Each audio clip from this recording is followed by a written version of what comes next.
All right, we mentioned Russell Westbrook with the high price tag. Any other guys with high-priced options that you want to get worked into your lineup? Well, I have Giannis Antetokounmpo in my lineup. I think he checks in 7th or 8th in terms of pricing today. Kawhi Leonard is always somebody I want to get in. You know, going up against Sacramento at home, that's a really, really good matchup and one that the Spurs should be able to exploit pretty easily. You know, obviously, we all saw what Leonard did the other night as he's really kind of forced his way into the MVP discussion. But the other guy is John Wall. He was who I originally had my lineup at point guard. Ended up reshuffling, saving some money, you know, going with Corey Joseph. But I think paying 10-7 for John Wall and what's a really, really good matchup against a Denver team that's last in the league in defensive rating. They're second worst at defending point guards in terms of fantasy points allowed.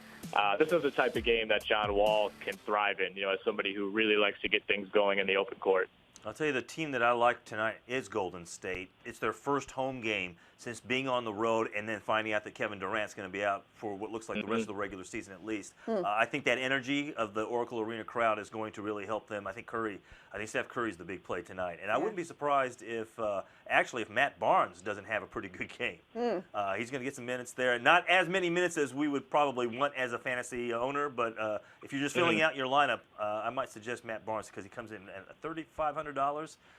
You might, if you want to get some of the players that you talked about, Nick, like the Antetokounmpo or the Kawhi Leonard and the Steph Currys, like I'm saying, you're going to need some really cheap options, and Matt Barnes might be that player. Yeah, go bargain bin hunting. Exactly. Hey, Nick, thank you so much for joining us this morning. Really appreciate it. We'll talk soon.